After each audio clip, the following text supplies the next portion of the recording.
আপনাদের একটি আম গাছ দেখায়, দেখবেন এই আম গাছে কিন্তু মুকুল চলে আসছে। এই মুকুলগুলো চলে আসছে, জানি না এটা হবে কি না, তবে পাতা কিছু রয়েছে, আমি আশা করা যায় এটা মুকুলই হবে ফাইনালি, যেহেতু মুকুলগুলো দেখতে পাচ্ছেন এখানে। তো আমি এখন মূল এটা না, মুকুল আসছে কিনা সেটা মূল বিষয় না, মূল বিষয় হচ্ছে আমি জিও গ্রুপ একটা দেখাবো। এই যে এত বড় একটা আম গাছ রয়েছে, তো এই আম গাছের গ্রোথ অনেক সুন্দর হয়েছে, শুধুমাত্র দেখতে পাচ্ছেন মাঝে মধ্যে কিছু পাতা রয়েছে একটু পুড়ে যাওয়া ভাব হয়েছে। এটা কিন্তু পটাশিয়ামের অভাব ছিল। আমাদের যে আপনার এসিআই অথবা ইস্পাহানের দেখবেন আমাদের শপে রয়েছে কুইক পটাশ।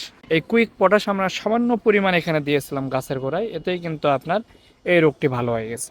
আরও অনেক সমস্যা থাকে, যেমন রোদের সমস্যা থাকতে পারে, অবশ্যই কৃষিবিদের পরামর্শ নিয়ে প্রয়োগ করবেন। আমি মূল যে জিনিস দেখাবো, দেখেন এত বড় একটি গাছে আমরা মাত্র 18x18 ইঞ্চের একটা ব্যাগ প্রয়োগ করছি এখানে। 18x18, এটা মেবি 20 গ্যালন হবে আমাদের প্রাইস লিস্টে। তো এই 20 গ্যালনে আমরা হচ্ছে এত বড় একটি আম গাছ দিয়ে রাখছি, আবার মুকুলও চলে আসছে, আম ধরবে ইনশাল্লাহ, এটা আমি দেখাবো। তবে মূল বিষয় হচ্ছে যে আপনারা অনেকেই এই ধরনের গাছ লাগানোর জন্য আপনারা অনেক বড় বড় টপ নিয়ে থাকেন আমাদের কাছ থেকে, 100 gallon, 65 gallon, 35 gallon, 45 gallon, 47 gallon. এত বড় টপের কোনো প্রয়োজন নাই। শুরুতে যারা গাছ লাগাবেন অবশ্যই আপনারা সর্বোচ্চ 25 গ্যালন নিতে পারেন, অথবা আপনার প্রয়োজনীয় ছাদ বাগানের পণ্য অর্ডার করতে আমাদের আপনারা এইরকম বেড নিতে পারেন। যেমন এই বেডে আমরা কাঁঠাল গাছ লাগাইছি, এই বেডে লাগানোর উপকারিতা একটাই যে আপনি এখান থেকে সবজিটাও নিতে পারবেন, সবজি চাষাবাদ করতে পারবেন এখানে, প্লাস আপনার কাঁঠাল গাছ বা যে কোনো গাছ আস্তে আস্তে বড় হবে। আর এগুলোর জন্য কিন্তু খুব বেশি মাটির প্রয়োজন পড়ে না, গভীরতার প্রয়োজন নাই। শিকড়গুলো পাশের দিকে চলে আসবে এবং খাদ্য দেখেন, মাটিটা দেখেন পুরাই জৈব সার মনে হচ্ছে মাটি।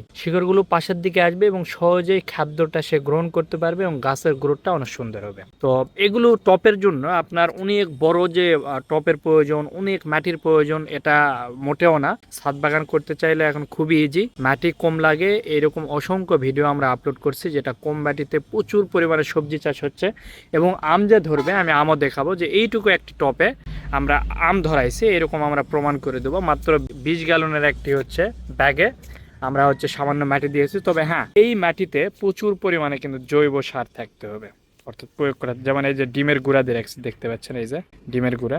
তো মাটিটা যদি আমি দেখাই, দেখেন পুরাটাই মনে হবে মাটি আপনার একদম নরম হয়ে থাকে মাটিটা, কারণ আমরা প্রচুর পরিমাণে কোকোপিট মিক্সার করছি মাটির সাথে, যার কারণে মাটিটা অনেক নরম। মাটিটা নরম আর মাটি পুরাই আপনার হচ্ছে জৈব সারের মতো লাগতেছে, মনে হচ্ছে এটা পুরাই ভার্মি কম্পোস্ট আপনার। এর সাথে কিন্তু আরো যদি আমি করতে যাই, একদম নরম মাটি, এটা দেখবেন এই যে মাটিটা একদম আপনার কালো, মনে হচ্ছে যে পুরাটাই আপনার ভার্মি কম্পোস্ট। তো সুন্দরভাবে যদি আপনার সাথে কোকো ডাস্ট মিক্সার করতে পারেন, তারপরে বিভিন্ন ধরনের জৈব সারগুলো যদি প্রয়োগ করতে পারেন, এরপরে এটা উপরে ফাইবার ইউজ করছি, কোকো ফাইবার, খুব ঘন ঘন যাতে আমাদের পানি না দিতে হয় এই জন্য। তো এইভাবে যদি আপনার সুন্দরভাবে লাগাইতে পারেন, দেখবেন যে ছোট্ট টপ এবং অল্প একটু মাটিতে আপনার সুন্দর গাছ হবে, প্লাস আপনার হচ্ছে এখান থেকে ফলও আপনারা নিতে পারবেন। দেখেন পাশে একটা কিন্তু আমাদের রয়েছে বেগুনের গাছ, সেটাও কিন্তু অনেক সুন্দর হয়েছে, খারাপ না।